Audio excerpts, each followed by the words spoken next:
saya tuh ikut istilahnya ya Mas ya. Saya ikut kelompok 2. Nah, terus karena kelompok 2 tuh saya anggap lelet, akhirnya saya mencoba untuk berjalan untuk nyusul ke kelompok 1.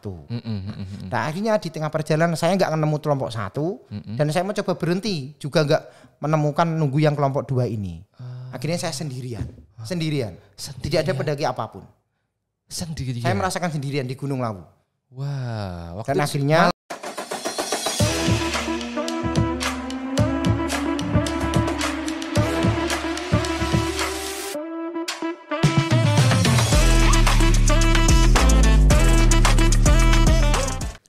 Hai, assalamualaikum warahmatullahi wabarakatuh. Jumpa lagi dengan saya Ahmad Sobiron di TH Podcast. Sobat TH, hari ini saya kedatangan tamu teristimewa. Karena tamu saya hari ini adalah guru pilihan anak-anak. Jadi begini Sobat TH, beberapa waktu yang lalu kami di THPT Entertainment ini mengadakan semacam polling untuk memilih kira-kira siapa sih guru terfavorit anak-anak. Wah, dari 2.700-an siswa ternyata terpilih ada satu orang yang menjadi paling favorit. Ketika saya tanya, favoritnya kenapa? Ternyata beliau adalah orang yang sangat humble. Beliau adalah orang yang sangat lucu. Beliau adalah orang yang sangat, pokoknya menyenangkan. Sudah bisa menebak siapa orangnya? Langsung saja yuk kita kenalan dengan beliau. Halo, assalamualaikum. Waalaikumsalam Mas Sobiron. Pak Aris Fajar Yulianto. Iya, betul sekali. Loh, biasanya kan langsung lah ini yang ditunggu oleh masyarakat, oleh sobatnya yang ada di rumah. Jenengan itu bukan orang yang kaku, jenengan orang yang asik. Sehat ya Pak Aris ya. Masih diberikan kesehatan. Masih sampai diberikan dengan detik hari ini. kesehatan. Wah. Pak Aris ini biasa dipanggil dengan nama Pak Aris Fajar. Sebenarnya ada nama lain Pak. Betul ya Pak ya? Iya betul. Tapi sebenarnya dengan program kita nggak boleh disebutkan itu. Ini tapi anak-anak sering memanggilnya daripada Pak Aris, Pak ini, wah itu anak-anak lebih paham. Tapi karena memang ini program kita itu termasuk tindakan bullying. Sensor. Disensor, tidak boleh ya Pak ya. Nah, jadi mulai sekarang kita memanggil dengan nama Pak Aris. Pak Aris ya. Pak Aris ini aslinya dari mana kalau boleh tahu Pak Aris? Saya asli dari kabupaten di sebelahnya Pati, di timurnya Pati, itu adalah Kabupaten Rembang. Kabupaten Rembang. Kabupaten Rembang, Pati Rembang. Kok bisa sampai merantau lah, katakanlah meskipun tetangga, kok bisa sampai merantau ke Pati? Ini pasti banyak sobat TH ini yang mau tahu tentang keseharian Pak Aris ini. Kita kulik dulu ini. Ya kok bisa saya orang Pati kok bisa istilahnya istilah bahasa Jawanya tuh golek upah di Pati tuh. Zaman saya setelah lulus kuliah ada lowongan dari temen saya tuh orang Jepara kalau tidak salah ya, memberikan informasi. Loh Riz, ada ada info lowongan pekerjaan menjadi seorang guru di salah satu sekolahan di daerah Pati. Akhirnya saya mengirimkan lamaran lewat pos atau datang saya lupa. Akhirnya setelah mohon maaf ada istilahnya diterima lamaran saya dan akhirnya terjadilah proses rekrutmen, antara lain ada tes wawancara, micro teaching dan lain-lain sebagainya, dan akhirnya saya menjadi bagian dari Tunas Harapan. Mulai tahun berapa itu? 2013. Berarti langsung setelah lulus langsung action. Lulus saya 2012. Oh, lulus 2012. Wow, 4 tahun ya berarti ya? Iya. Kuliah. Jenengan berapa Pak Sobiron? Saya lumayan agak sedikit lama daripada jenengan. Jenengan itu aktivis kok Pak. Selama kuliah. Ini ya Sobat TH banyak juga yang belum tahu. Pak Aris Fajar itu ternyata zaman kuliah itu adalah seorang ini luar biasa. Biasa di luar. Aktivis juga, makanya sampai sekarang itu beliau seperti ini ya, membentuk salah satunya adalah kegiatan dulu di kampus ya Pak ya. Iya seperti itu lah. Termasuk di SMA. Nah, kalau boleh saya tahu nih, sobatnya juga pasti penasaran. Ketika saya meminta panjenengan memilih antara SMA dengan di perkuliahan, itu menurut panjenengan lebih asik mana? Menurut saya pribadi, saya tuh lebih hidupnya, saya menjadi seorang Aris, saya bisa mengeksplor diri saya tuh selama saya kuliah. Kenapa kok bisa seperti itu? Saya bisa betul-betul mengeksplor istilahnya mohon maaf kemampuan saya. Kemampuan yang dieksplor itu apa itu? Kita dari segi fisik maupun otak saya lah. Saya betul-betul mencurahkan selama saya kuliah tuh ini loh. Enaknya semuanya tuh di waktu kuliah. Kalau pas SMA itu ya mohon maaf karena kita mohon maaf masih istilahnya mohon maaf ya tinggal sama orang tua dan apalagi mohon maaf bapak ibu saya itu kan ya profesinya juga sama seperti saya seorang guru. Oh iya berarti meneruskan mau tidak mau kan yang namanya ya istilahnya keturunan seorang guru kan harus bagaimana di daerah itu sikapnya dan lain sebagainya. Harusnya katakanlah menjaga marwah dari bapak ibunya begitu ya. Citra baik dalam tanda kutip. Masa nanti ada wah anaknya Pak ini, anaknya Bu ini, masa anaknya seperti ini. Nah, mohon maaf lah seperti itu. Berarti itu bisa jadikan sebagai sebuah motivasi juga dong. Untuk panjenengan untuk agar dalam tanda kutip tidak melakukan hal-hal yang di luar norma. Iya. Dengan profesi bapak seorang dan ibu seorang guru, otomatis ada kan, saya itu seorang anak guru nggak boleh berbuat yang dalam tanda kutip negatif itu kan pasti ada dorongan seperti itu. Iya pernah ada. Karena mohon maaf ya, saya tuh pernah punya sebuah pengalaman yang istilahnya menjadi anak guru tuh seperti ini. Saya tuh pernah waktu main malam hari di rumah tetangga itu mohon maaf ramai sekali istilahnya, ramai sekali. Dan akhirnya si tetangga itu merasa karena suara kita tuh terlalu berisik, akhirnya keluar. Dan dia yang keluar pertama kali itu yang dilihat tuh saya. Akhirnya dia tidak jadi marah karena tahu saya tuh anaknya Pak siapa dan Bu siapa. Nah saya kok saya kok menjadi beban. Kalau marah ya silahkan monggo. Saya cuma saya kan memang berbuat kesalahan ya marah ya monggo. Apa karena saya seorang anaknya guru kok tidak jadi marah. Apakah status sosial seorang guru di masyarakat itu seperti itu? Berarti Bapak Ibu panjenengan itu mendapatkan sambutan yang luar biasa, dihormati. Itu contohnya mohon maaf yang di masyarakat itu seperti itu. Berat sekali menjadi putra dari seorang guru. Kemudian di kuliah tadi panjenengan menyampaikan bisa mengeksplor sesuatu kemampuan panjenengan, mulai dari fisik dan tenaga. Boleh digambarkan, diceritakan, mengeksplornya dari sudut mananya? Saya sewaktu kuliah itu kan pernah mengikuti berbagai macam organisasi lah. Berbagai macam organisasi yang berbau yang istilahnya organisasi intra kampus itu ada, organisasi yang seperti jenengan UKM itu ada, yang agak mohon maaf berbau militer itu juga ada. Saya juga pernah ngekos di kos-kos yang berbau agama juga sudah pernah. Rohis sekali dan macam-macam sebagainya. Dan saya juga pernah sewaktu kuliah itu pernah mendirikan sebuah organisasi, bahkan sampai sekarang pun organisasinya juga masih berdiri. Masih ada, dan panjenengan yang menjadi termasuk salah satunya lah. Ini bersama teman-teman lah. Kalau boleh tahu komunitas sejarah mungkin atau komunitas apa? Namanya tuh Eksara. Eksara, apa itu Eksara? Boleh dijelaskan? Ekspedisi Sejarah dan Indonesia. Atau alam lah. Sebentar. Panjangannya kan macam-macam. Ekspara yang terkenal di Universitas Negeri Semarang itu. Itu panjenengan yang. Sama teman-teman zaman dulu yang membesarkan ya adik-adik kelas itu. Termasuk Pak Oki dulu. Karunia Rima. Karunia Oki. Bukan. Dia cuma follower istilahnya. Follower saja. Tapi kenal dia. Iya. Kebetulan itu juga kenalan saya. Iya. Waktu sebelum di SMK Tunasan Pati. Di planet sebelah ya.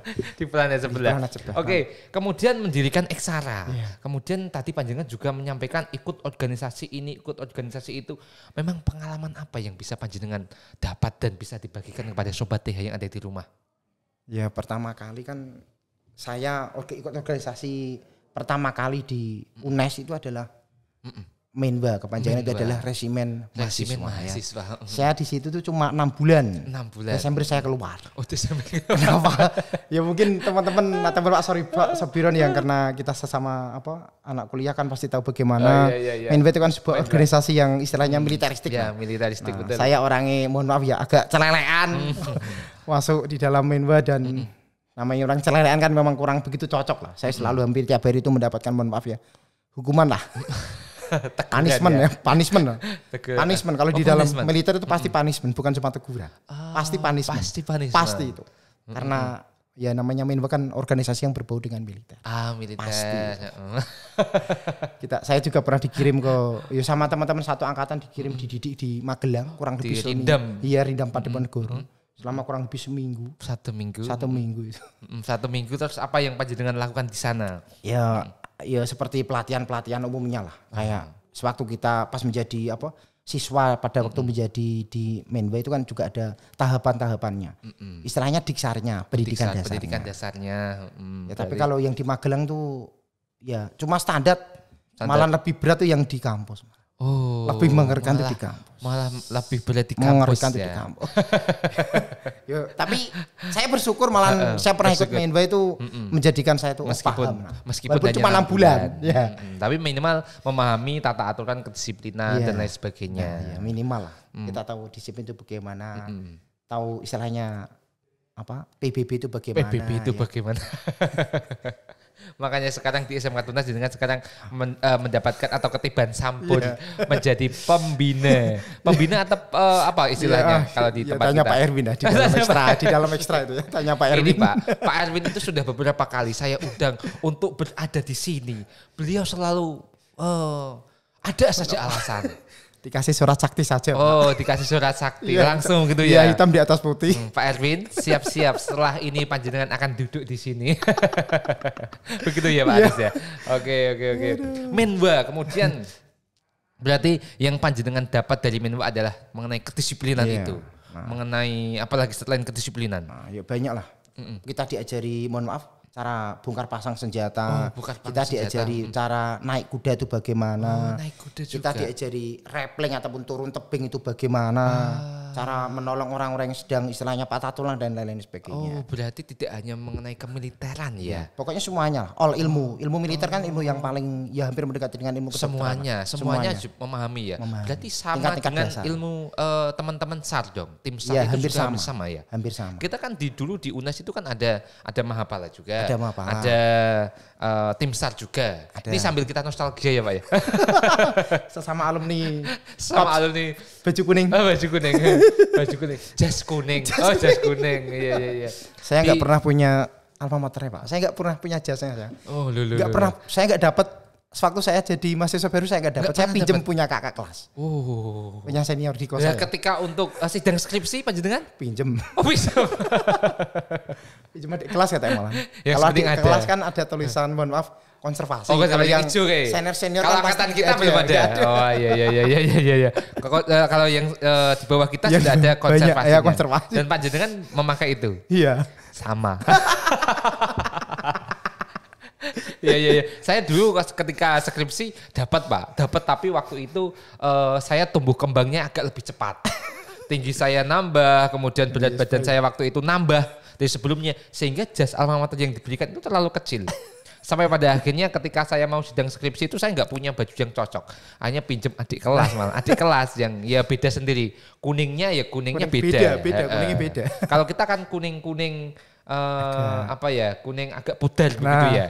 Kalau yang baru kan kuning-kuning agak oranye. Agak oranye ya. Betul. Tapi kuning ya. Oke.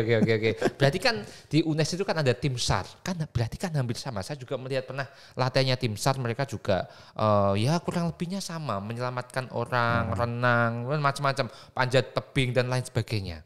Apakah ilmu seperti itu juga sebenarnya harus diterapkan pada kita semua? Misalkan saya itu kan orang biasa. Apakah saya juga butuh ilmu-ilmu seperti itu, misalkan menolong orang yang sedang sakit atau memberikan pertolongan pertama pada kecelakaan atau apapun?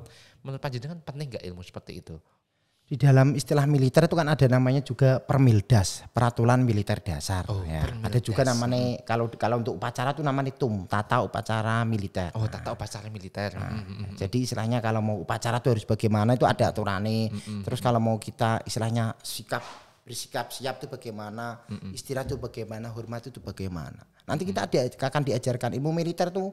Mohon maaf, selama saya mengikuti Menwa walaupun cuma 6 bulan tuh ilmu menurut saya pribadi ya itu soal ilmunya sangat kompleks. Ilmunya sangat kompleks. Kita diajari cara hormat, cara istilahnya mendampingi para pejabat-pejabat rektorat di era zaman dulu. Kita kan ngepang, pengamanan. Mengawal ya. Pengamanan. Waktu itu mengawal ya. Kalau mungkin sekarang mungkin teman-teman atau sobatnya itu mungkin melihatnya dia pas pampres Ya, gitu. iya. Ya pas pampres Ya, ya pas mengawal. pampres ya, pas pampres rektor lah. Pak rektor kesana Kemana kita harus mengawal. kita harus ikut. Nah. Tapi pernah nggak punya pengalaman panjenengan ngawal rektor kemudian terjadi sesuatu yang mungkin agak anarkis? Belum pernah. Belum pernah. Ya walaupun Belum kita pernah sudah ya? pernah ikut pengamanan. Tapi pengamanan yang paling melekat itu pengamanan pada waktu ujian nasional. Kita ngawal soal ujian nasional. Kenapa? Dini hari kita berangkat, Mas. Kalau enggak jam 2, jam 3. Loh, sebentar. Menba Mengawal soal UN. Soal UN. Soalnya kemudian Didistribusikan ke sekolah-sekolah. Kita mengawal. Kenapa kok harus dikawal waktu itu? Biar tidak bocor, kan dokumen negara. Oh, dokumen negara. Ya kita bersama ada juga istilahnya beberapa Pak polisi maupun Bapak militer tentara yang lain. Oh. Kita istilahnya backupnya lah. Backupnya. Ring berapa lah? Ring 3-nya atau ring 4. Kalau ring 1 kan pasti para yang satunya, bersenjata. oh iya, kita ring 3-nya. Sebagai yang paling luar ya. Oke. Kemudian setelah dari Menwa, kita kan sudah punya banyak pengalaman itu. Kemudian apakah ada organisasi lain yang membuat panjenengan kok saya bisa mengeksplor lagi? Akhirnya saya masuk ke dalam organisasi yang di kuliahan yang di jurusan ya. Namanya kan Himpunan Mahasiswa. Himpunan Mahasiswa. Kita masuk dan teman-teman saya itu pada tahun berapa saya lupa ya, kalau enggak 2009 2010 itu namanya pas Mas Winarso dan Mas Anggoro itu menjadi ketua dan wakil ketua Hima. Itu teman angkatan saya. Anggoro yang Mahapala itu temannya panjenengan? Anggoro, bukan. Bukan. Oh maaf, itu geografi ya. Geografi. Oh betul ya. Anggoro sama Mas Winarso Mas menjadi ketua Hima. Dan akhirnya karena teman satu angkatan mau tidak mau bukan berarti teman-teman satu angkatan juga istilahnya kan aji mumpung lah, diangkat menjadi para pejabat-pejabat di Hima. Wah sih. Istilahnya. Apa yang panjenengan dapat dari organisasi Hima itu? Ya kita tahu secara serot menyerot itu bagaimana, cara berhadapan dengan dosen, cara berhadapan dengan Pak Dekan yang istilahnya super sibuk itu bagaimana, cara dengan berhadapan dengan Pak Kajur. Oh iya. Ketua jurusan.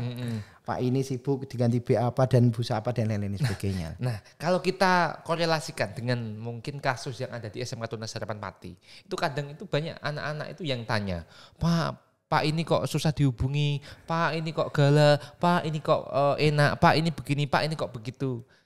Menurut panjenengan, dengan pengalaman panjenengan di Hima dulu, bagaimana cara menghadapi dosen-dosen tadi, kemudian kita aplikasikan ke anak-anak, bagaimana sih cara anak-anak menghadapi guru-guru yang berbagai macam karakter tersebut itu, kita harus bagaimana sebagai anak-anak? Karena istilahnya konteksnya kita yang butuh ya mau tidak mau kita harus menunggui beliau-beliau entah itu para guru ataupun para senior untuk bertemu dengan mereka, karena kita yang butuh.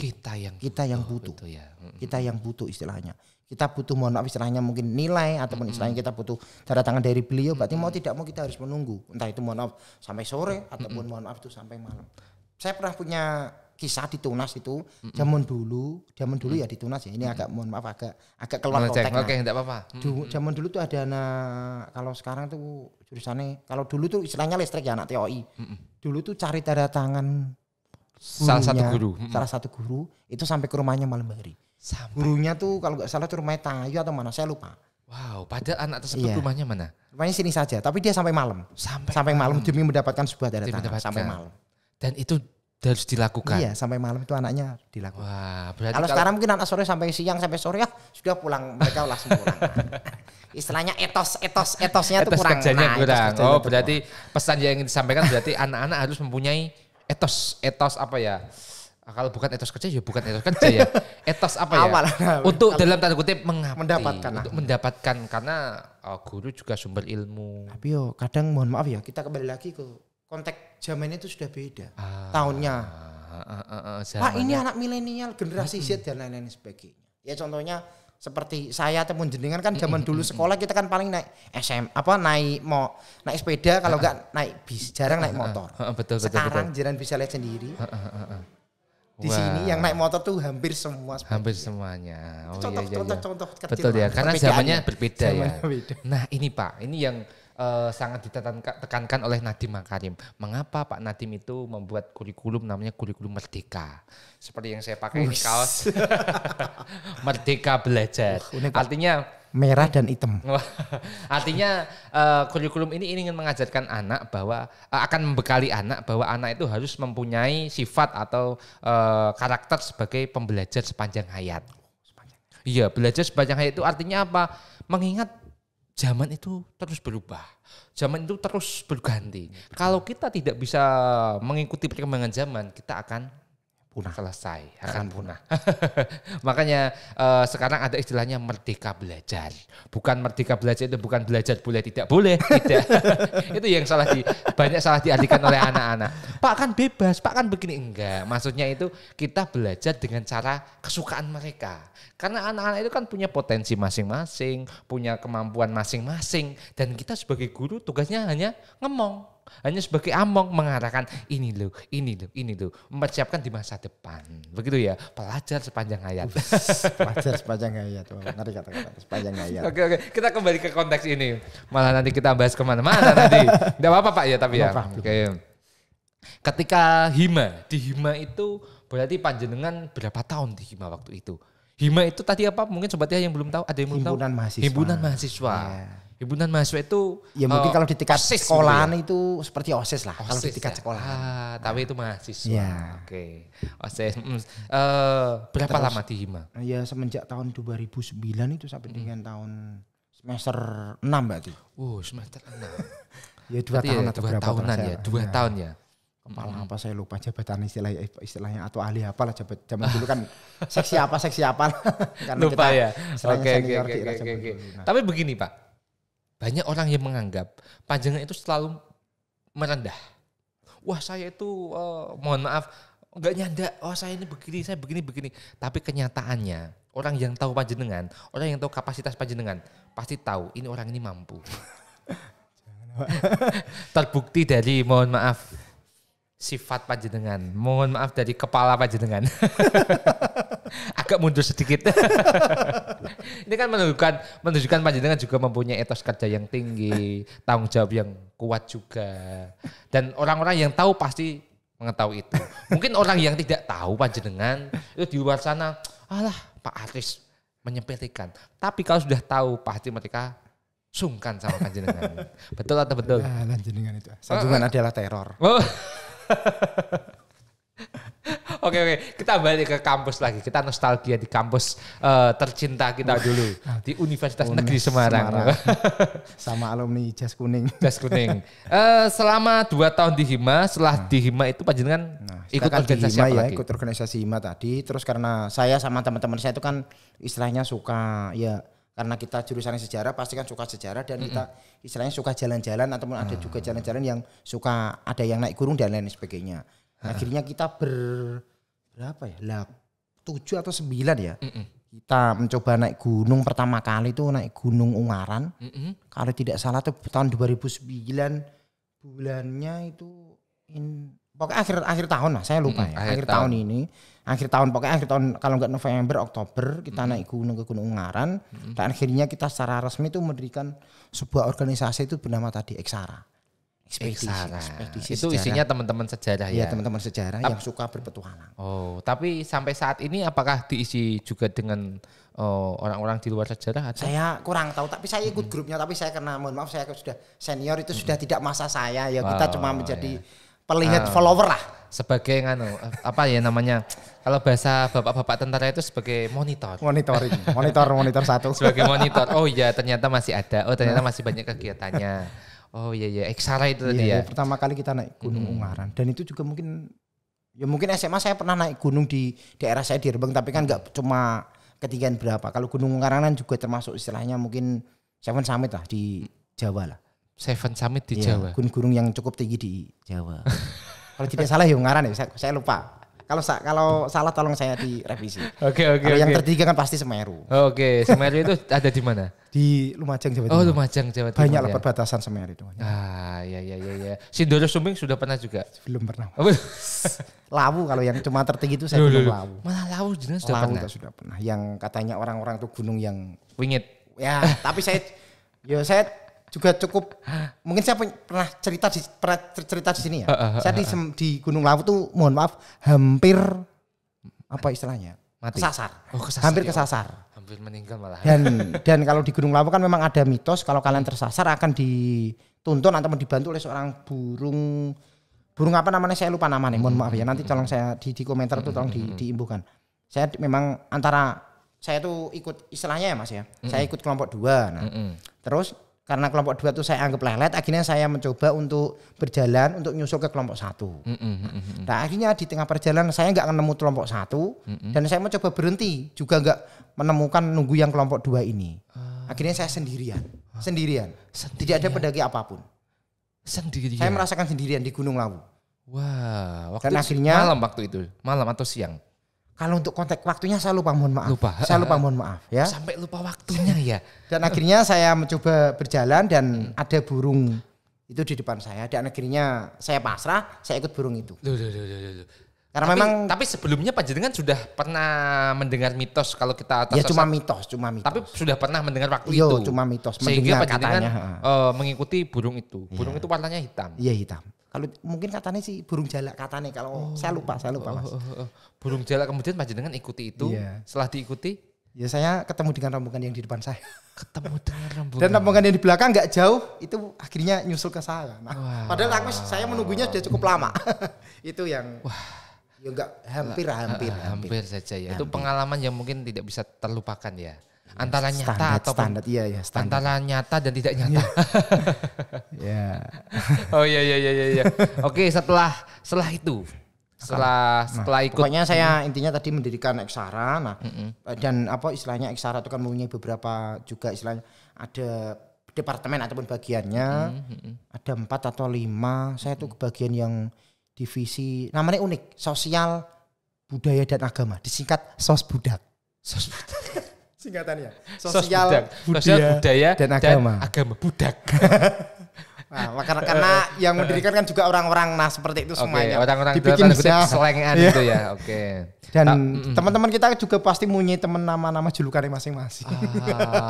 Iya. Pasti punya teman julukannya masing-masing. Pasti punya julukan masing-masing ya. Malah nama saya kuliah tuh malah julukan itu banyak sekali lah. Oh, iya. Namanya julukannya aneh-aneh. Tapi di masa kuliah jenengan juga terkenal kok. Sudah sangat terkenal kok. Teman-teman yang dari jurusan IPS waktu itu ketika saya tanya tahu Arif Fajar, tahu orangnya ini. Betul. Iya, pas PPA saja saya sudah membuat selai keramaian. PPA itu mungkin kalau di tingkat SMA itu MOS masa orientasi. Nah, saya sudah membuat keonaran. Apa itu keonaran apa ini? Waduh ini. Ya pokoknya ikut-ikut lah pokoknya lah. Biar enggak terlalu bosen pada waktu PPA. Waktu PPA padahal mahasiswa baru ya. Membuat keonaran. Tapi keonaran yang positif atau negatif ini? Ya tahu sendiri lah. Sebentar. Ini kalau dari pengalaman panjenengan sendiri, kemudian sampai pada akhirnya kok panjenengan meneruskan cita-cita dari guru, menjadi guru dari orang tua. Ya, Kira-kira motivasinya apa itu? Pasti karena mohon maaf karena bapak ibu saya itu seorang guru dan saya sebelum mengajar di sini kan saya juga pernah mengajar karena untuk mengisi waktu pengangguran saya disuruh ngajar sama ibu saya untuk ngajar di SD alumni saya dulu pada waktu saya masih SD. Tapi cuma 3 bulan. Di Rembang sana ya? Desanya apa desanya? Desa Karas, Kecamatan Sedan. Oh Sedan. Iya, itu suruh untuk mengajar SD walaupun cuma sebentar sekali 3 bulan. 3 bulan. Karena mohon maaf saya dulu tuh pernah punya prinsip saya harus kerja itu berdasarkan saya sendiri. Tidak ada campur tangan orang tua saya. Oh iya enggak. Oh berarti saya punya dengan termasuk tipe orang itu yang apa ya? Enggak mau pokoknya orang tua campur aduk gitu enggak mau. Gitu. Apalagi dibawa begitu. Iya, kan orang tua kan sudah mensekolahkan saya, mengkuliahkan, masuk cari pekerjaan juga harus andil orang tua. Berarti mandiri. Dan saya suka dari panjenengan itu adalah orang yang berprinsip. Itu contoh kecil mohon maaf lah istilahnya. Dulu pernah terjadi keras sama orang tua saya gara-gara saya itu seperti itu. Dan akhirnya saya kan resign dari SD. Orang tua saya itu mohon maaf agak kurang setuju. Iya, istilahnya agak demotif, agak marah dengan saya. Dan apakah itu bentuk idealisme panjenengan ya? Ya mungkin bisa dikatakan seperti itu. Bisa dikatakan lah. Tapi bagaimana akhirnya kok orang tua sampai merestui? Dan akhirnya makanya ada lowongan di Tunas dan akhirnya saya ngomong, Bu, Pak, ono lowongan ning Pati, aku pengen daftar. Yo sembarang gue le. Moga-moga ketemu, moga-moga diterima. Dan akhirnya Ya, diterima. dan akhirnya nah. Dan ketemu jodohnya ya juga Iya, di sini. Pati. Oke. Ini kemarin juga saya membuka banyak pertanyaan Pak Aris. Membuka banyak Sobat TH yang ada di rumah itu kalau mau tanya silahkan. Ternyata ini sudah saya catat beberapa pertanyaan. Iya, silakan. Ini mungkin unik tapi butuh panjenengan jawab dengan cepat. Oke. Saya sudah siapkan pernah dan tidak pernah. Cukup panjenengan menyampaikan pernah dan tidak pernah. Ke kamera, begitu ya? Atau setengah ke saya. Oke, siap. Oh, yakin Pak. Pertanyaan pertama. Ini kita kalau tadi nostalgia di masa kuliah, sekarang kita nostalgia di masa sekolah menengah atas. Oke, SMA. Saya SMA tuh agak kelasnya tuh 11 IPS 3. Anak Kelas IPS. yang super itu, Pak. Wah, super wow. Super wow. Hampir semua penjahat kumpul di situ. Waduh. Hampir semua penjahat kumpul di situ. Tapi penjahat sekarang jadi orang aneh semuanya.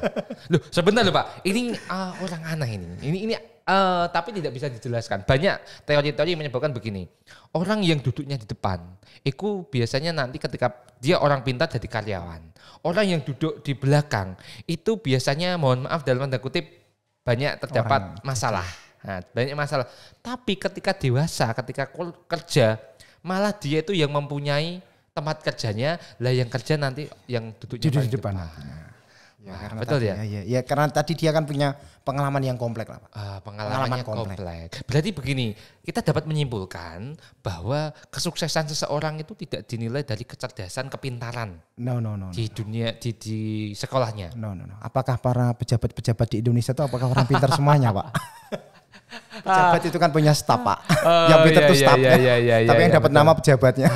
Iya. Kalau saya itu berprinsip begini, Pak. Saya itu bukan orang yang terlalu mendewakan nilai. Iya. Saya selalu menekankan anak-anak, nak, kamu ulangan, kamu belajar nilainya 20, saya enggak marah. Nilainya 10, saya enggak marah. Bahkan nilaimu 0 saja saya enggak akan marah. Tapi kamu harus mempunyai prinsip, saya harus punya sesuatu prestasi.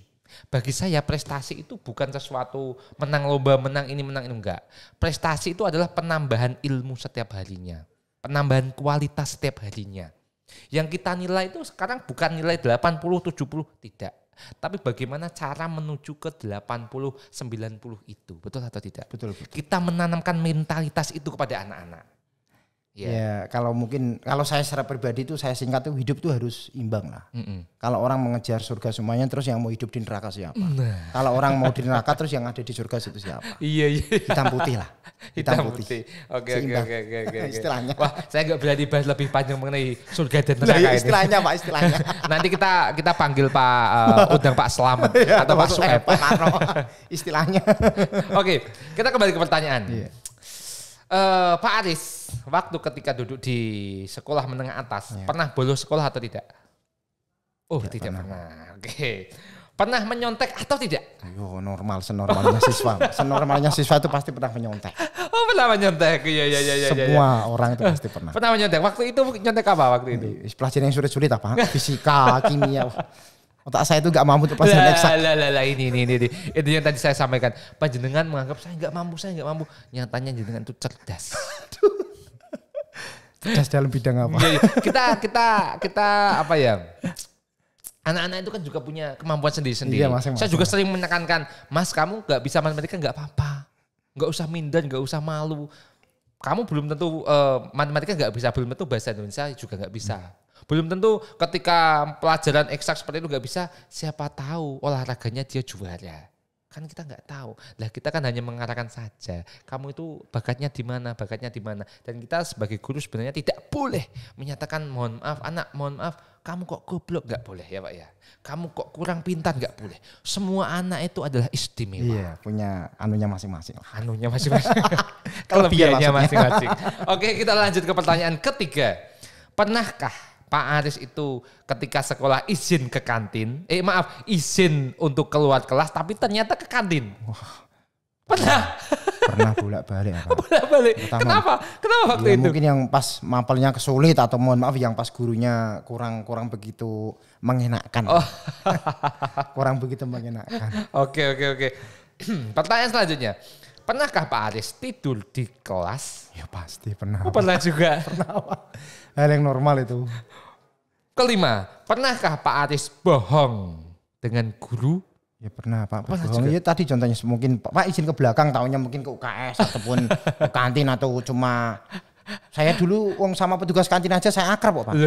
Saya nasi kalau orang-orang kan diambilin, saya disuruh ngambil sendiri. Ngambil sendiri? Ambil sendiri, Riz. Gak usah Saya bayar. akrab sama orang-orang kantin itu akrab saya. Akrab sekali. Iya. Karena panjenengan orangnya yang suka. Nah ini. Kemudian, pernah nggak dapat nilai 100 dalam ujian atau ulangan atau apa? Apa ya Pak? Kok saya gak lupa. Kalau mungkin kok tidak pernah kalau 100 ya. Tidak mungkin pernah. ya, mungkin. Tidak pernah ya, dapat nilai 100. Tidak pernah, Pak. Mm-mm. Ya, atau mungkin pas zaman SD mungkin pernah, tapi kan kita mohon maaf Lupa. memori saya terbatas. Jadi lupa ya saya aja tidak pernah saja lah. Oke. 100 kan nilai yang Kalau sangat mendapatkan nilai 0, pernah wah, tidak? yuk pasti pernah, Pak. Pernah Mungkin, mendapatkan iya, nilai pernah 0. lah. Oke. Kemudian, pernah nggak jadi juara kelas? Pasti tidak pernah, Pak. Matematika nggak bisa kok juara kelas, Pak. Memang sekarang kan kita tidak boleh meranking siswa. Karena siswa itu ranking itu bukan dari sini akademiknya. Yang tadi saya sampaikan, nilainya bagus belum tentu besok itu sukses. Nilainya jelek belum tentu besok gagal. Bisa saja dunia itu berputar. Tinggal bagaimana cara titik baliknya itu di mana. Oke, nggak pernah juara kelas ya? Tidak pernah, Pak. Tapi kalau juara lomba pernah? Ya, seingat saya SD kelas 6, saya diampu nama gurunya tuh Pak Selamat, semoga beliau masih sugeng sampai dengan ini. Beliau tuh kalau tidak salah Pak, saya tuh diampu lomba pengetahuan umum kalau tidak salah. Itu juara 3. Juara tingkat 3. kecamatan. Oh, tingkat kecamatan. Berarti pernahkah Pak Aris juara lomba jawabannya? Berarti pernah tingkat kecamatan. Mungkin sekarang masih ada sertifikatnya. Oh, Pak. ada sertifikatnya? Mungkin ya kalau mau saya cari. Kalau SD saya kelas dulu 6. pernah punya sertifikat tapi sudah tersapu dengan banjir. Aduh, Ya. Pak, aduh banjir, Pak.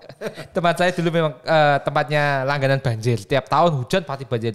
Tiap tahun hujan pasti banjir. Wow. Oke, kemudian ini pertanyaan yang agak unik nih, datang dari sobat saya juga itu. Pernah nggak waktu sekolah naksir sama gurunya? Pernah, Pak. Pernah naksir sama gurunya? Pernah.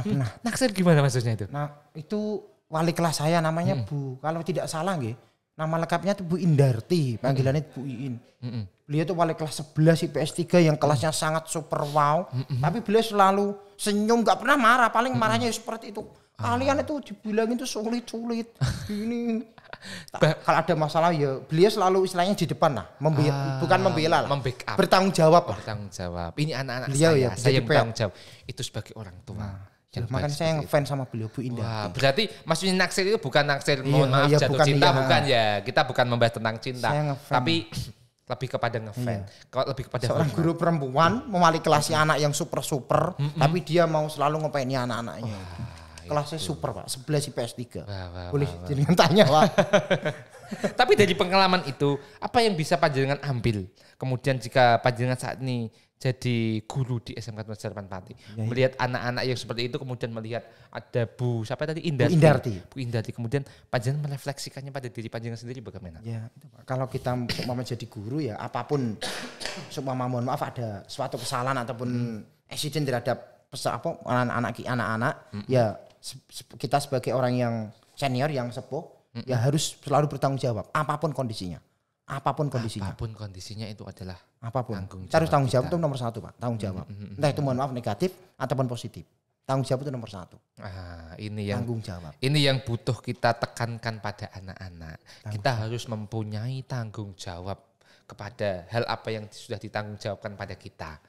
Ternyata begini, maksud saya ketika misalkan anak itu kan sekarang pada kondisi-kondisi yang labil. Mereka sering dihadapkan pada sesuatu, pilihan-pilihan mungkin mohon maaf kalau ada anak sampai keluyuran malam misalkan. Mohon maaf kalau ada anak punya sisi-sisi kenakalan remaja pada umumnya misalkan rokok, kemudian tongkrong sampai malam, kemudian banyak gonta-ganti pacar misalnya katakanlah begitu. Kemudian kita perlu menekankan apapun itu pilihannya, yang penting kamu tanggung jawab. Tanggung jawab. Misalkan begini, malam hari kamu nongkrong malam hari boleh. Kita tidak bisa melarang kan begitu. Kita sebagai guru kan nggak bisa melarang anak-anak. Ojo sampai malam-malam. Nggak bisa. Kita hanya bisa menghimbau saja. Tapi ketika kita sudah mau membuat keputusan saya sampai malam, berarti kan kita harus konsekuen dengan pilihan kita. Besok kita sekolah. Berarti kalau kita sampai jam 12 kata jam 1 bahkan sampai jam 3, otomatis waktu tidur kita kan juga terbatas. Sehingga kita harus bisa menyesuaikan diri. Ketika saatnya sekolah ya sekolah. Kalau kok sampai ngantuk berarti itu juga bukan orang yang bertanggung jawab. Betul ya begitu ya. Ya kayak kita pada waktu kuliah zaman dulu. Jadi kan juga termasuk aktivis ya di waktu perkuliahan. Oh iya. Kita kan juga pernah nongkrong malam-malam, pasti pernah namanya mahasiswa kan nongkrong malam itu kan sebuah kewajiban Pak. Kewajiban ya betul. Nongkrong malam sampai dini hari bahkan ya. Bahkan tidak tidur kan sebuah hal yang normal. Tapi kita konsekuen. Teman saya cewek dari Purwodadi, mohon maaf ya, saya mungkin agak negatif ini. Dia selama dulu kuliah tuh smoking, cewek merokok. Dia suka ya nongkrong sama saya. Dan ini mungkin yang perlu anak-anak ketahui. Saya itu tidak merokok. Mohon maaf, saya sejak zaman dulu sampai dengan sekarang saya itu tidak pernah. Tidak pernah sama sekali. Kan teman-teman kadang Pak rokok Pak. Saya itu tidak merokok. Saya itu tidak merokok. Walaupun kuliah saya teman-teman saya itu hampir sebanyak itu. Ya ada yang merokok, ada yang di atasnya, tapi saya tidak pernah ikut ke dalam mereka. Kita bergaul normal. Istilahnya itu salah satu contoh tanggung jawab. Saya bertanggung jawab, saya tidak merokok ya sudah. Mereka mau merokok mau apa, tapi mereka tidak mengajak kita ya sudah. Kita bertanggung jawab masing-masing. Dan kita juga bertanggung jawab untuk menghormati prinsip kita masing-masing. Iya, mereka merokok ya silakan. Saya tidak merokok ya sudah monggo. Harus dihormati juga ya. Ini anak-anak juga harus punya sifat semacam itu ya. Terutama anak-anak yang mungkin yang tadi saya sampaikan suka nongkrong malam, suka main game. Ada kan anak yang mohon maaf yang ke BK, saya diajak ini kok Pak, saya diajak itu. Lah mohon maaf, ya salam itu kamu yang kok mau. Nah, kan caranya sudah kejadian dia menyalahkan orang lain, kan dia tidak tanggung jawab. Padahal dia yang mau. Itu contoh konkret. Anak sekarang. Iya. Oke, kita selesai. Dulu diminum apa? Oh boleh. Oh iya itu sejak tadi. Ngorong. Itu Tara Pak. Tara itu produk dari teman-teman SPW, anak-anak SPW. Saya juga minum Pak. Saya sudah sejak tadi malam Pak. Ngorong jenengan Pak. Lanjut. Pak. Sampai blank saya mau tanya apa ini. Blank apa? Blank itu jurang Pak. Blank itu jurang. Blank itu jurang kok bisa? Blank itu jurang kalau di dalam istilah gunung tuh blank itu jurang. Oh, blank itu jurang. Tapi sekarang masih suka naik gunung Pak? Enggak. Terakhir itu ke puncak salah satu gunung di Muria tuh saya puncak yang mana saya lupa Pak. Tapi mohon maaf itu sudah fisik saya itu berarti sudah tidak kuat sama sekali. Saya keteteran naik gunung. Tapi waktu itu yang terakhir itu sudah punya bocil-bocil. Sudah Pak, sudah. Baru berapa bulan apa saya kok lupa. Tahun ini kok. Tapi fisik saya sudah sangat keteteran. Dibandingkan dengan yang tahun-tahun kemarin, sangat jauh sekali. Sangat jauh. Itu mungkin yang faktor. Tapi kalau dibilang faktor usia kita juga belum tua-tua banget. Tua Pak. 30. Yang mendaki sama saya itu ada yang mohon maaf usianya itu setengah abad. 50 tahun. Dan dia kuat ya? Dia masih kuat walaupun kos-kosan sama saya. Saya kan malu Pak Landu. Bapak ini umurnya 50 tahun lebih kok masih agak kuat. Saya umurnya masih separuh nih anaknya beliau kan. Saya umur masih 30-an. Nah, makanya saya malu. Pak Aris itu 30 tahun ya? 32 saya. 32 tahun. Walaupun wajahnya mohon maaf boros sekali. Enggak, masih muda. Terlalu banyak mikir negara. Oh, terlalu banyak mikir. Oke. Padahal negara enggak mikir kita. Ya, kalau panjenengan sendiri melihat pendidikan di tempat kita bagaimana? Sebagai seorang guru. Tempat kita di Indonesia. Pendidikan itu bagaimana? Apa yang perlu dibenahi ini? Menurut dari panjenengan? Nomor satu itu jelas pemerataan Pak. Pemerataan yang bagaimana maksudnya? Dalam segala konteks itu kan Indonesia kan terlalu, ini secara umum ya, bukan cuma pendidikan juga, terlalu Jawa sentris. Apa-apa tuh di Jawa, apa-apa di Jawa. Apa-apa di Jawa. Apa-apa semuanya itu Jawa. Termasuk yang kenapa harus menjadi orang nomor satu di Indonesia tuh yang berasal dari suku Jawa Pak. Oh, tapi saya pernah tanya sama anak begitu ya. Dia anak dari Sumatera Pak. Kebetulan ketika saya tanya, dia lahirnya di Sumatera tapi besarnya di Jawa. Kemudian ketika saya tanya, Mbak, kebetulan perempuan, Mbak kamu ketika Sumatera dan di Jawa, menurut kamu orang-orangnya bagaimana? Jawabnya beliau adalah enak-enak di Sumatera. Jawaban dia adalah enak-enak Sumatera. orangnya. Saya tanya lagi, enaknya bagaimana mereka lebih solid. Lebih solid. Kenapa ya kira-kira bisa seperti itu? Dari sudut pandang panjenengan Unik sekali. Dari sudut pandang Orang bagaimana? luar solid. Biasanya kan yang terkenal solid itu kan orang Jawa. Jawa. Katanya kan orang Jawa yang suka pokoknya kekeluargaan tinggi, yang apa istilahnya yang lebih erat dan sebagainya. Kok malah ada salah satu tadi murid yang ngomong seperti itu tuh unik sekali. Unik. Ada yang aneh, apakah yang aneh itu orang Jawanya atau yang yang orang yang tadi orang mana itu? Nah, itu yang unik itu.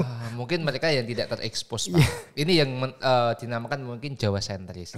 Tapi saya suka dengan program pemerintah yang sekarang itu kemudian memindahkan ibu kota kita ke IKN itu kan juga dalam rangka untuk pemerataan itu. Itu kan betul sudah idenya Pak Soekarno zaman dulu tahun berapa? Tahun 60 atau 70-an yang mau dipindahkan ke Palangkaraya. Palangkaraya, betul. Itu sudah sangat lama sekali, Pak. Tapi baru dieksekusi saat ini.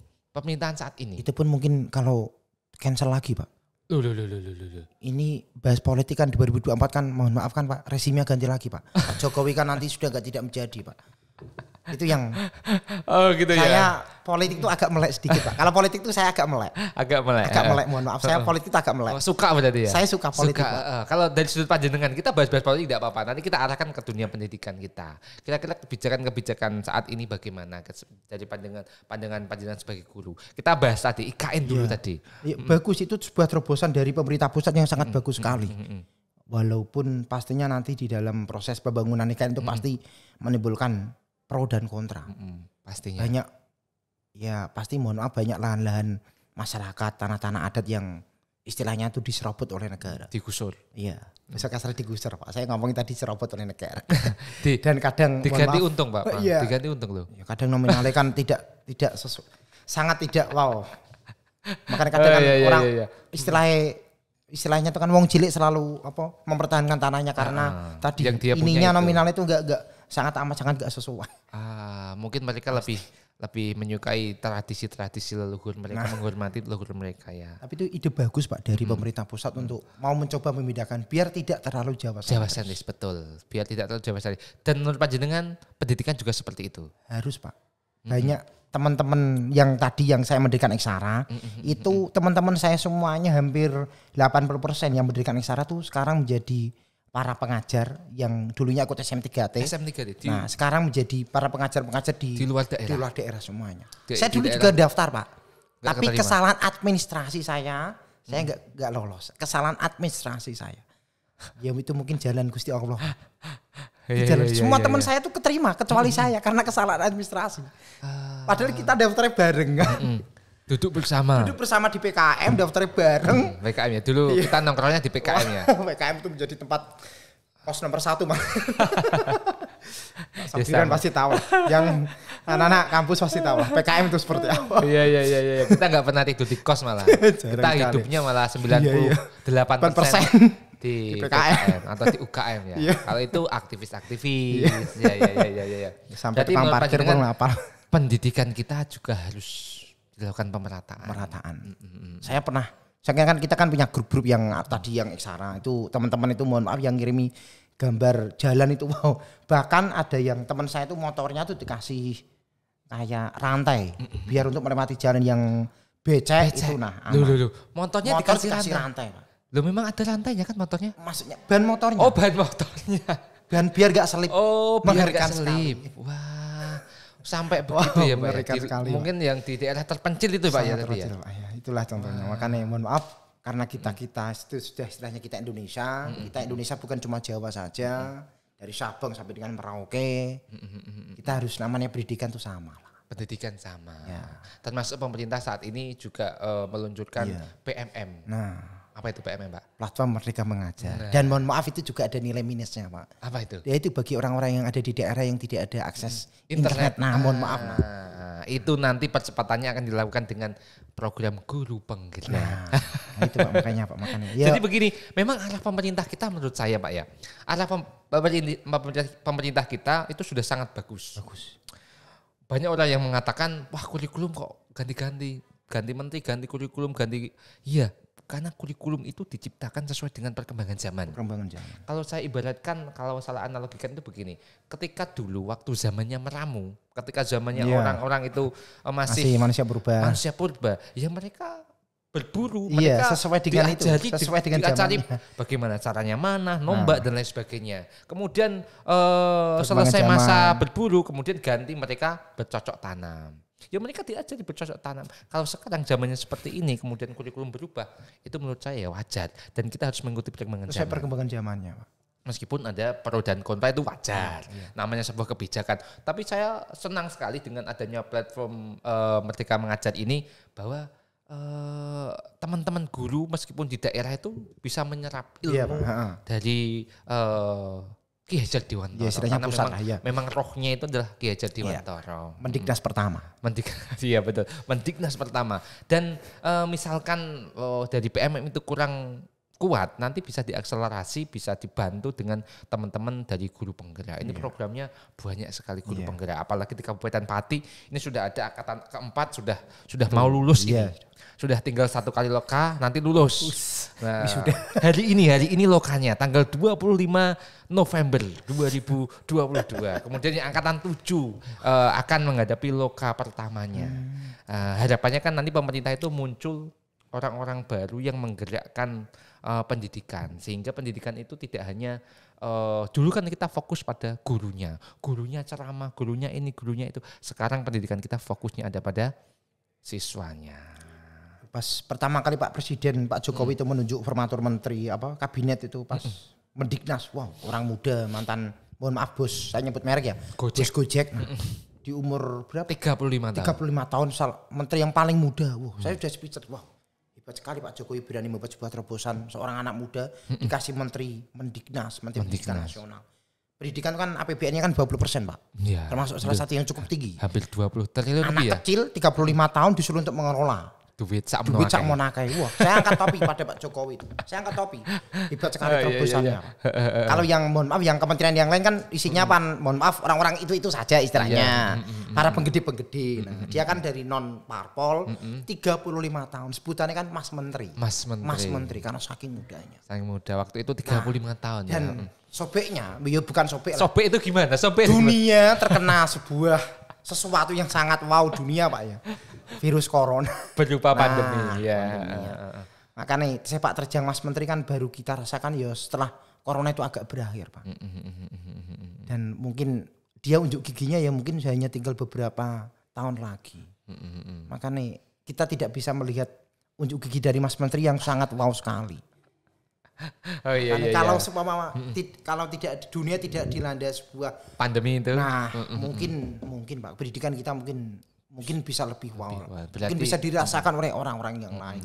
Tapi panjenengan merasakan tidak perubahan kurikulum Merdeka yang saat ini sedang banyak dibicarakan di untuk orientasinya Indonesia. Mungkin bagus sekali Pak. Tapi ya tadi Pak di lapangan itu kan kadang mohon maaf beda dengan yang ada di yang lain. Ya ini termasuk tugas kita. Ya kayak kita main bola lah. Mungkin pelatih kamu ngomong gini ya tugas kamu di depan mencetak gol. Tapi kenyataannya kita gak bisa ngegolin. Ada kesulitan, ada macam-macam gitu ya. Ada halangan juga ya. Dari sisi pandangan, misalkan mau nyetak gol susah. Dari pandangan sendiri untuk menghilangkan kesusahan itu, atau susahnya dulu apa? Misalkan dari kita sebagai guru di paling ujung tombak lah dunia pendidikan kan guru, ujung tombaknya guru. Nah kira-kira untuk menghadapi platform Merdeka Mengajar ini kesulitan apa yang panjenengan hadapi sebagai seorang guru? Guru tuh bagi saya yang pertama itu harusnya tuh ya Pak membaca. Pak Karno, Pak Hatta, para pendiri negara kita itu semuanya itu mereka sangat gila baca Pak. Bukan cuma cinta, gila baca. Pak Hatta itu menikah tuh kalau tidak salah mas kawinnya tuh buku Pak. Maharnya buku. Kalau saya tidak salah ya, kalau salah mohon saya dikoreksi kalau saya salah ya, mohon maaf. Dan sewaktu mereka dibuang ke pulau mana, bukunya tuh harus selalu ikut-ikut dengan mereka. Berapa peti. Mereka lebih nyaman dengan buku daripada istilahnya kehidupan yang lain. Karena mereka ingin pinter Pak, ingin pinter biar bisa istilahnya ikut negara kita biar bisa menjadi negara yang lebih baik. Bukan untuk pinter untuk dirinya sendiri, bukan Pak. Mereka pokoknya baca. Bisa jenengan tahu sendiri lah, Pak Hatta tuh bisa jenengan cari biografinya, Pak Karno, jenengan yang guru penggerak Ki Hajar tuh bagaimana membacanya tuh wow sekali. Wow. Berarti kendala kita sebagai guru itu adalah membaca Pak pertama. Literasinya. Kayak di dalam kurang ya. Sangat Pak, membaca. Berarti Bapak Ibu termasuk saya pun juga masih tingkat baca itu sangat rendah sekali Pak. Membaca itu nomor satu Pak. Kalau kita ingin berpengetahuan luas. Berarti memang harus membaca dulu tingkat literasinya. Bagaimana cara kita untuk membuat anak-anak bisa membaca kalau kita nggak mau membaca juga? Nah ya makanya betul ya. Sulitnya. Membaca itu nomor satu. Kalau kita wis malas maca, mohon maaf si konsumen peserta kita suruh membaca kan tadi. Kita membaca, iya membaca sih Pak, mungkin membaca story WA, membaca Instagram, membaca pokoknya medsos. Tapi kalau membaca buku, Oke. Tapi begini Pak, istilah membaca itu sekarang sudah mulai tergerus dan memudar. Bukan dari membacanya dulu. Dulu orang-orang itu identik kalau mencari ilmu pengetahuan kan lewat baca, membaca dan membaca. Tapi sekarang makanya tidak disebut hanya membaca saja, tapi disebut dengan istilah literasi. Literasi memang. Karena literasi istilahnya kan membaca itu kan mencari ilmu. Nah, dalam mencari ilmu, dalam berliterasi, kita itu kan bisa banyak menggunakan kesempatan apapun alatnya. Apalagi sekarang sudah ada YouTube. Iya, anak-anak yang nggak suka membaca sekarang sambil bisa mendengar, sambil bisa melihat video itu sudah banyak. Jadi memang cara kita belajar itu bervariatif. Anak juga cara belajarnya juga bervariasi. Ada yang dengan auditori, ada yang harus dengan visual, ada yang harus kinestetik, harus melakukan. Itu kan kita juga sebagai guru juga harus mempunyai diagnosis dulu. Sebelum kita ngajar kita harus melakukan pemetaan. Anak-anak ini kira-kira bagaimana? Anak ini bagaimana? Betul ya? Tapi ya namanya membaca itu kan hal yang paling penting Pak, membaca dan menulis. Dan dulu kan ada sebuah ungkapan menulis itu untuk sebuah keabadian. Makanya penulis-penulis kan namanya tetap abadi Pak. Penulis-penulis siapapun itu. Pak Hatta, Pak Karno, beliau kan sering menulis di surat kabar apa namanya beliau sekarang masih tetap digunakan oleh orang-orang. Walaupun pada rentang tahunnya kan amat sangat lama sekali. Betul. Bahkan dijadikan sebagai nama jalan, nama gedung. Nama gedung sebagainya. Walaupun tidak, mohon maaf, kita tidak ngomong beliau seorang pahlawan ya. Istilahnya konteksnya. Tapi namun jasa beliau, hikmat beliau tuh sekali mengerikan. Oke. Ya walaupun ya orang besar kan memang dia hanya dilahirkan itu kan 100 tahun sekali kan. 100 tahun sekali. 100 tahun sekali Pak. Itu menurut teori ya. 100 tahun sekali orang-orang besar itu pasti dilahirkan Pak.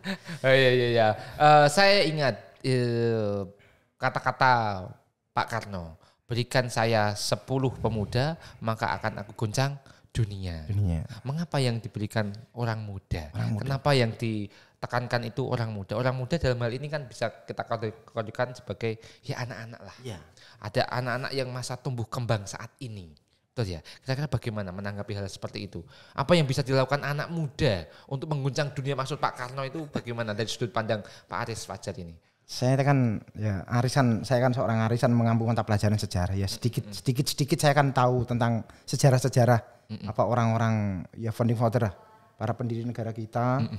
Bagaimana di era zaman dulu mereka tuh sejak kecil itu mereka sudah mau istilahnya untuk tadi saya katakan mereka mulai membaca, mereka mulai belajar, mereka mulai meniru idola-idola mereka. Bagaimana Pak Karno zaman dulu tuh menirukan Pak Cokro tuh guru kosnya. Bagaimana tuh Pak Cokro berpidato, Pak Karno tuh nanti 1 sampai 5 tuh menirukan bagaimana caranya Pak Cokro berpidato. Nanti ada teman satu kos yang menulis apa, Pak Karno juga ikut menulis. Dia itu melatih atas dasar mandiri sendiri, bukan atas dorongan orang lain. Dia ingin belajar sendiri. Akhirnya tercapailah itu menjadi seperti ini. Sebagai cita-cita bangsa Indonesia. Kenapa anak muda? Karena anak muda itu cenderungnya punya semangat yang tinggi. Iya, anak muda itu kan yang paling istilahnya dalam tanda kutip idealismenya kan yang paling masih pure, masih murni. Ide-idenya juga banyak. Nah, idenya banyak sekali walaupun mohon maaf nanti di lapangan terbentur. Makanya saya tadi agak pas yang ngomong ke Pak Mas Menteri, berani menunjuk seorang anak muda usia 35 tahun. Semangat ini yang sebenarnya adalah ruhnya di pengajaran saat ini. Di dunia pendidikan saat ini apa? Berkolaborasi. Siapapun itu, siapapun orangnya, entah itu musuh, entah itu kawan, entah itu siapapun, selama dia bisa membantu tujuan kita, selama kita bisa membuat ke arah yang lebih bagus, kita ajak kolaborasi. No problem. Betul ya? No problem. Anak-anak nanti ketika dewasa, siapapun yang bisa digunakan, yang bisa diajak untuk maju, silakan diajak kolaborasi. Jadi kita tidak memandang dari sudut sentimental. Di era perjuangan itu kan ada istilah yang paling umum tuh bung. Bung, ayo bung. What's the meaning of Bung, bung? bung, Oh, bung, bung. panggilan, Oh, panggilan, bung. Oh. panggilan. Nah, padahal, mohon maaf ya, panggilan bung itu, ini agak, mohon maaf ya, agak vulgar ya. Panggilan bung itu digunakan oleh para wanita malam untuk memanggil orang-orang yang mau jajan di situ. Bung sini bung. Bung. Dan itu menjadi sebuah kata-kata di era perjuangan di era zaman dulu. Bung Karno, Bung Tomo, panggilan menjadi seperti itu. Bukan karena mereka bung itu mengkonotasikan masih muda, masih banyak Dan semangat. para wanita-wanita yang tadi, mohon maaf, yang wanita malam tadi, yang mereka mohon maaf istilahnya begituan dengan orang-orang asing, orang Belanda. Nah, mereka mengeluarkan informasi, Pak. Mungkin besok mau nyerang kemana, contohnya ya. Nah, nanti akan wanita itu akan menyampaikan ke pihak terkait. Besok mungkin kota Pati mau diserang. Nah, jadi Pati bersiapan ataupun mungkin penduduknya bisa dievakuasi. Jadi walaupun dia mungkin istilahnya profesinya negatif, tapi ternyata ada gunanya. Seperti yang tadi jenengan katakan, berkolaborasi. Berkolaborasi dengan siapapun. Siapapun. Itu contohnya Pak ya. Di era zaman dulu. Contohnya, contoh konkret itu ternyata. Betul. Dan kita sekarang di dunia pendidikan juga harus bisa berkolaborasi dengan siapapun. Pendidikan tidak hanya ada di sekolah, pendidikan juga ada di luar sekolah. Pendidikan bisa kita dapat di mana saja. Pendidikan bisa didapat belajar dari anak kecil, orang tua, siapapun itu yang bisa kita jadikan untuk menambahkan ilmu kita. Kenapa tidak kita rangkul? Saya selama kuliah nggak dapat ilmu apa-apa, Pak. Loh. Selama dari dosen. Ya ilmunya saya itu dapat dari luar. Dari luar. Saya bisa menjadi seorang aris. Fajar Itu karena yang saat dari ini. luar. Dari saya mengeksplor itu sendiri saya sendiri. Ya namanya kuliah, paling nggak kita kuliah seperti itu. Mungkin salah satu contoh paling mungkin ada sejarah sosial, ada metodologi dan kan paling standar. Yeah. Dosen paling ngajar juga seperti itu, paling standar lah orang. Tapi kan kita juga kita cari sendiri. Kita cari discovery, kita cari pengetahuan di luar tembok. Dari sini bolehkah saya menyimpulkan bahwa anak-anak di tempat kita itu tidak boleh hanya ada di sekolah saja. Ya bebas. Artinya mereka boleh mencari ilmu di tempat yang lain. Bebas. Tidak terlalu fokus pada sekolah saja. Sekolah penting, tapi di luar juga penting. Artinya kita bisa memanfaatkan ilmu yang lain juga. Asalkan, nah ini kalau kita tidak tekankan itu nanti menjadi hal yang negatif. Artinya begini, kita boleh bergaul di luar, tapi bergaulnya adalah hal-hal yang positif. Kita menganggap sekolah itu penting tapi tidak penting. Tapi dengan sekolah itu kita akan menjadi, kalau saya begini Pak, saya ulangi ya. Banyak orang, saya sering menekankan kepada anak-anak, banyak orang sukses itu berawal dari orang miskin banyak. Kemudian ada ceritanya, orang yang cacat jadi orang sukses ada. Orang yang dulunya tidak punya apa-apa kemudian sukses ada. Yang belum ada itu adalah orang yang malas. Orang malas nggak ada ceritanya menjadi sukses, betul tidak? Iya. Orang malas, Pak, orang malas. Ya contohnya tadi kayak malas membaca, malas apa, malas bekerja, malas apa, cuma ngandelin istilahnya mungkin warisan orang tuanya. Di era zaman sekarang kan orang kan selalu ngandelin bapak ibuku kaya, merasa kerja. Betul. Apa maksudnya mohon maaf kita kerjanya dapat link dari orang tua, kan enak nggak usah mikir dia. Nggak usah pikir. Tidak berkompetisi. Iya. Kompetisi Mereka itu kan penting, Pak. pengennya juga yang enak-enak saja. Ya tapi ya beda tahun, Beda zaman. tahun. Nah, kita makanya ada pendidikan guru penggerak itu salah satunya untuk mengakselerasi agar anak-anak itu mempunyai sifat mereka mempunyai sifat untuk menjadi pelajar sepanjang hayat. Mereka belajar sepanjang hayat mereka, tidak hanya saat ini saja, dan berkolaborasi dengan siapapun, bisa belajar dari siapapun. Ya, saya kan mengajar kan guru itu kan cuma profesi ya, pekerjaan. Betul. Cuma pekerjaan. Seperti juga halnya mohon maaf tukang sampah, tukang bakso kan juga cuma profesi. Betul. Cuma profesi. Guru itu kan cuma profesi, pekerjaan. Iya, hanya betul. pekerjaan. Nah, kalau mereka istilahnya anak-anak itu mau mereka istilahnya menjadi daya motif orang ya terserah mereka sendiri. Kita kan cuma profesi. Betul. Profesi. Ya kita menyampaikan ilmu-ilmu, menyampaikan apapun, tapi kan tetap nanti mereka yang menemukan dunianya mereka masing-masing. Betul. Dan di dunia di luar lebih banyak lagi ilmu yang bisa didapat. Asalkan tidak mengambil hal-hal yang negatif. Kita harus fokus pada hal-hal yang positif saja. Ya contohnya kayak tadi saya kumpul dengan mohon maaf teman saya yang wanita pada waktu kos ya pada waktu kuliah mereka merokok. Mantannya itu ada 21 di. Waduh. 21 semenjak dia SMA sampai dengan kuliah, bayangin, Pak. Gonta ganti pacar ya. Namanya tuh sorry ya, nama saya sebut namanya itu Mbak Pinky. Tidak salah teman. Iya. Sekarang dia berkerudung lah. Sekarang dia merokok. Ada yang tobat. Merokok sekarang. Dia zaman dulu dia merokok, sekarang sudah. Tapi memang pengalaman-pengalaman seperti itu bisa membuat kita lebih mawas diri, lebih dewasa. Betul ya. Kalau kita tidak dihadapkan pada masalah-masalah, malah cenderung kita nanti akan menjadi orang yang biasa-biasa saja. Ada orang yang mengatakan bahwa orang hebat itu diciptakan dari ombak yang tinggi. Nelayan yang hebat itu diciptakan oleh ombak yang besar. Iya, saya setuju itu, Pak. Betul ya. Artinya ketika kita mau menjadi orang hebat, ya kita harus dihadapkan pada banyak masalah. Orang yang tidak pernah kena masalah, yang tidak pernah menghadapi masalah, saya yakin dia orang yang biasa-biasa saja. Kan salah satu saya tadi ngomong saya mau ingin cari kerjaan sendiri, nggak ingin orang tua saya ikut campur untuk mencari link pekerjaan. Nah, iya. Untuk survive sendiri. Ya, saya ingin survive. Seberapa survive saya mampu tuh sekuat mana istilahnya lah. Jadi bukan kita sok sombong sok apa. Betul lah. Ya. Intinya kan perlu istilahnya. Perlu ya. Kita mendapatkan masalah itu perlu ya. Perlu. Termasuk anak-anak kalau mendapatkan masalah. Dalam hal ini mungkin masalah itu bisa saya artikan sebagai tugas dari gurunya. Kemudian pekerjaan yang menumpuk. Kalau kita fokus pada masalah nggak akan selesai. Fokuslah pada penyelesaiannya. Betul ya. Fokus bukan pada masalah tapi fokuslah pada penyelesaiannya. Ya. Begitu. Terima kasih Pak Aris atas kesempatan yang luar biasa ini. Atas kedatangan panjenengan di TH Podcast. Saya sangat beruntung bisa mendapatkan tamu seperti panjenengan. Ya seorang guru yang diidolakan oleh peserta didiknya. Jangan Pak, jangan. Horor itu Pak. Ya. Tapi kenyataannya memang seperti itu. Jangan. Merendah Pak Aris ini. Terima kasih sekali lagi Pak Aris. Mungkin saya kepengen bincang-bincang tapi nantilah di luar ini. Karena memang waktu kita terbatas. Tadi sudah ada yang ngode Pak begini. Mungkin pesan terakhir untuk sobat yang ada di rumah, untuk anak didik atau untuk guru atau untuk dunia pendidikan di seluruh Indonesia. Monggo Pak Aris, pesannya apa? Jalani saja kehidupan ini, jangan munafik. Jalani kehidupan, jangan munafik. Ini sebenarnya dalam lagi. Bagaimana ceritanya nanti kita diulas pada episode berikutnya. Baik sobat ya, itu saja yang dapat saya sampaikan. Semoga banyak kami berbincangan ini bermanfaat bagi kita semua. Dari saya Ahmad Sobiron, sampai jumpa lagi di TH Podcast selanjutnya. Assalamualaikum warahmatullahi wabarakatuh. Dadah. Jangan lupa like, subscribe dan komen di channel SMK TH. Semoga penontonnya semakin banyak. Oke.